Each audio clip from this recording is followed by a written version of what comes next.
अयोध्या से स्वर्ग में गए और दैत्यों को मारकर भगा दिया। ये कार्य कर कर जब राजा खटवांग जाने लगे तो इंद्र ने कहा कि आप हमसे वरदान मांग लीजिए। महाराज खटवांग मन में विचार करते कि मैंने देवताओं का राज्य दिलाया और देवता मुझसे कह रहे कि आप हमसे वरदान मांग लो। तो उस समय राजा खटवांग ने कहा ठीक है भगवान, ये बताओ कि मेरी मृत्यु कब होने वाली है। तो उस समय इंद्र ने कहा कि भाई तुम तो बस 45 मिनट में मरने वाले हो। तो उस समय खटवांग ने कहा ठीक है, आप हमें अगर कोई वरदान देना चाहते तो ऐसा वरदान दे कि मैं पलक झपक अयोध्या पहुंच जाऊं। देखें, यहाँ नीचे लोग सोचते कि हम स्वर्ग में चले जाएं, पर राजा तो स्वर्ग के अंदर था और वे जो है स्वर्ग से उत्तम इस मृत्यु लोक को चुन रहे हैं। इसलिए तो कहते हैं कि जो आनंद स्वर्ग में नहीं, कैलाश में नहीं, वैकुंठ में नहीं, वो आनंद इस पृथ्वी लोक में है, इस मृत्यु लोक में है। क्योंकि यहाँ भगवान के अवतार होते हैं, भगवान की कथाएं होती है, भगवान के जुलभ उत्सव, चंदन यात्रा, रथ यात्रा आदि उत्सव मनाए जाते हैं। ये सब भगवान के धाम में नहीं मनाए जाते हैं। इसलिए तो वाल्मीकि रामायण के उत्तरकांड के अंदर जब राम जी अपने धाम जा रहे थे तो हनुमान जी को कहा चलिए। तो हनुमान जी ने कहा कहाँ? बोले मेरे धाम चलिए। तो हनुमान जी ने यही पूछा प्रभु रामचंद्र जी से कि भगवान वहाँ पर आपके उत्सव मनाए जाते हैं? नहीं। आपकी कथाएं होती हैं? बोले नहीं, क्योंकि वहाँ मैं कुछ लीला करता नहीं हूँ, इसलिए तो मुझे नीचे आना पड़ता है। तो फिर हनुमान जी ने कहा आप मुझे यहीं रहने दीजिए जहाँ आपकी कथाओं का आनंद हो, आपके उत्सव मनाए जाए। इसलिए हनुमान जी चीर जी यहाँ पर मौजूद हैं। तो हनुमान जी यहाँ पर क्यों रुके? हनुमान जी भगवान की कथा का रसास्वादन करने के लिए। इसी प्रकार से कुछ लोग कथा वक्ताओं में भेद करते हैं। हाँ, जो अच्छे महापुरुष की शरणागति में है और परंपरा अनुसार अगर कथा कह रहा है तो उन महापुरुषों को तो सदैव सुनते ही रहना चाहिए। तो कुछ लोग बोलते हैं अरे ये पंडित जी है, यही कथा कहेंगे। तो मुझे वो लोग इस बात का जवाब दे कि हनुमान जी को कोई कथा वक्ता कोई नई कथा सुना दे, कभी नहीं सुना सकता। संसार में ऐसा कथा वक्ता कहीं नहीं हुआ, त्रिलोक में कोई ऐसा कथा वक्ता नहीं जो हनुमान जी को नई कथा सुना दे। तो हनुमान जी तो नित्य जो कथा होती है उसी को सुनते रहते हैं। इसलिए ऐसा भेदभाव नहीं होना चाहिएगा। तो यहाँ पर हमें शिक्षा लेनी चाहिए। तो ये जो लोग हैं मृत्यु लोग, यहीं पर भगवान की कथाएं होती है, भगवान के उत्सव हम मनाते हैं, भगवान के अवतार होते हैं। तो महाराज स्वर्ग से उत्तम राजा खटवांग ने मृत्यु लोक को चुना। इंद्र ने उनको विमान दिया कि पलक झपक अयोध्या पहुंच जाए। तो महाराज अब विमान पर बैठे हैं, देवता उनको विदा कर रहे हैं।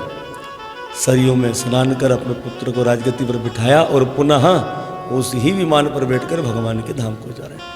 अभी तो देवता उनको विदा कर रहे थे, अब उनका स्वागत कर रहे हैं।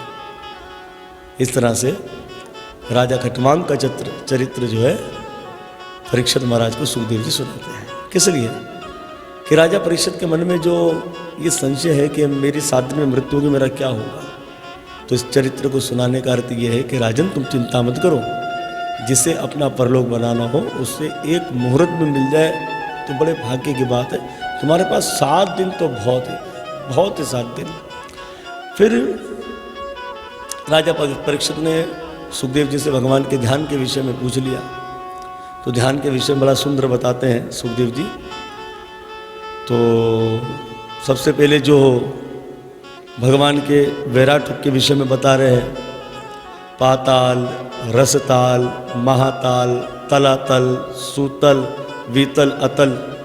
तो पाताल जो है भगवान का तलवा है, पैर का नीचे का तलवा। और रसताल भगवान की एड़ी और पंजे, ये रसताल है। महाताल जो एड़ी से ऊपर 2 ठिकरी होती है उसे कह रहे हैं। और तलातल भगवान की पिंडियों को कह रहे हैं। सुतल भगवान के घुटने और वीतल अतल दोनों भगवान की जो जंघा है उसे कह रहे हैं। तो इस तरह से भगवान का जो है वो ध्यान किया जाता है। कहाँ से? नीचे से भगवान का ध्यान किया जाता है। इसी तरह से छाती वो स्वर्ग लोक है, गला महलोक है, मुख जनलोक है, भुजाएं इंद्र आदि देवता और कान दसों दिशा है। अक्सर कुछ कहते हैं आस्ते बात करो, दीवारों के पीछे कान है। तो यहाँ सुखदेव जी बता रहे कि दसों दिशाएं क्या है, वो भगवान के कान है। इस तरह से जो नाक के छिद्र है वो अश्वनी कुमार है और मुख अग्नि है। तो मुख जो है ना, मुख भगवान का अग्नि को मुख बताया गया है। इसी प्रकार से मैंने भविष्य पुराण के ब्रह्म पर्वा में पढ़ा कि सूर्य में दिन में तो सूर्य साक्षी होते हैं, हम उनका पूजन करते हैं। तो वो कुछ लोग कहते हैं कि जैसे कि रात्रि में संध्या में तो उसमें यज्ञ, क्योंकि यज्ञ करने के लिए सूर्य होना चाहिए, ऐसा वो लोग कहते हैं। लेकिन जब मैंने भविष्य पुराण में पढ़ा तो वहाँ से मुझे बड़ी अच्छी जानकारी मिली भविष्य पुराण से, क्योंकि भविष्य पुराण भी भगवान वेदव्यास जी का ग्रंथ है। तो वेदव्यास जी कह रहे हैं, देखो दिन में सूर्य साक्षी और वही सूर्य जब किसी और जगह चला जाता है तो वो अग्नि के रूप में साक्षी होते हैं। तो सूर्य का वास फिर अग्नि में हो जाता है। तो आप संध्या में और जैसे कि ब्रह्म मुहूर्त, अब जैसे कि ब्रह्म मुहूर्त जैसे कि सुबह 4 बजे अगर कोई यज्ञ करता है, 4 बजे सूर्यदेव तो मौजूद नहीं रहते हैं, वो तो कहीं और होते हैं, अंधेरा होता है। तो फिर वो यज्ञ कैसे आप कर रहे हैं? तो उसके अंदर ये है कि दिन में तो सूर्य साक्षी होते हैं और जब सूर्य किसी और दशा में चले तो अग्नि में साक्षी होते हैं। तो अग्नि के अंदर आप यज्ञ आदि सब कर सकते हैं, कोई प्रतिबंध उसमें नहीं हैगा। तो इस तरह से जो है वो मुख अग्नि है। ये आँखों के गड़े है खड्डे, ये अंतरिक्ष है और नेत्र सूर्य है। अब नेत्र क्या है? विराट पुरुष का सूर्य है। और पलक झपक करना विराट पुरुष का, ये दिन और रात है। और पाँव क्या है? जल है। इसलिए माँ गंगा भगवान के पैर के अंगूठे से प्रकट हुई। तो गंगा मैया जो है, जो जल जो है वो भगवान के पैर है। और जो ये जो डाढ़े है ना, डाढ़े ये यम है, दांत काल है और हंसी क्या है? माया है। और ऊपर का होठ लज्जा, अब जो शर्म आती है तो होठ थोड़ा झुक जाता है, लज्जा। और ठुड्डी लालच है। अब कभी कभी बोलते साहब मान जाइए, ठुड्डी पर हाथ रखते तो उसको लालच कहा गया। छाती धर्म है और पीठ अधर्म। तो अक्सर कभी कोई पीठ पर वार करता है तो हम कहते हैं अरे कितना अधर्मी है, अरे इसने पीठ से बात करी, वार किया, तो वो अधर्म है। और जो आप हड्डियाँ पर्वत देख रहे हैं बड़े बड़े, वो भगवान विराट पुरुष की हड्डी है। और ये जो नदियाँ आप देख रहे हो, ये भगवान की नाड़ियाँ हैं, नसें हैं, ये आँखों नसें हैं, वो नदियाँ आती हैं, नाड़ियाँ। विराट पुरुष जब ऐसे ऐसे हवा सांस खींचते हैं, फेंकते हैं, तो वही हवा है जो हमें प्राप्त होती है। कि इस तरह से ये जितने आप वृक्ष देख रहे हो, पेड़ पौधे देख रहे हो, ये विराट पुरुष के बाल हैं। और जो काली काली घटा जो है वो सर के बाल है। इसी तरह से दिन रात संध्या ये भगवान के वस्त्र हैं, ये वस्त्र बदलते हैं। और पलक झपक करना विराट पुरुष का, इसको ही दिन रात कहा गया है। अहंकार रुद्र है। अच्छा, अहंकार का क्या किरदार है? तो मन जाता है, बुद्धि सोचती है। अब जैसे कि मिसाल है, अभी इस पर मन गया और बुद्धि सोच रही है, और पर अहंकार कहेगा कि ये रुमाल है, तो अहंकार उसको पक्का कर देता है। तो अहंकार कौन है? ये रुद्रदेव है। मुख ब्राह्मण है, क्षत्रिय उनकी भुजाएं, वैश्य उनका पेट, और शूद्र चरण को बताया गया है। इस तरह से सुंदर भगवान के विराट रूप के विषय में श्री सुखदेव को स्वामी महाराज जी बता रहे हैं। अच्छा, भगवान की हंसी क्या है? जब आप सुंदर नज़ारा देखते हैं, आपका मन मुस्कुराता है, तो यही भगवान माधव की हंसी है। मानो भगवान हमें देखकर मुस्कुरा रहे हैं, वो सुंदर नज़ारे के रूप में। सुखदेव जी कहते हैं, राजा परीक्षित, जब पृथ्वी है तो गद्दे की क्या आवश्यकता हैगी? अपनी बाहों को मोड़कर सर के नीचे ले लो तो तकिए की क्या आवश्यकता है? कर को ही पात्र बना लो तो बर्तन की। देखो बर्तन कैसा भगवान ने दिया, ये कर हमारे बर्तन हमारे साथ रहते, कोई चुरा भी इनको नहीं सकता, तो कर को ही पात्र बना लो। तो इस प्रकार से बर्तन की क्या आवश्यकता है? क्या वृक्ष हमें फल नहीं देते हैं? क्या वृक्षों की छाल अंग को ढकने के लिए नहीं है? क्या गृहस्थी लोग कपड़ा नहीं रखते हैं? अब देखो, हमें यहाँ से शिक्षा लेनी है।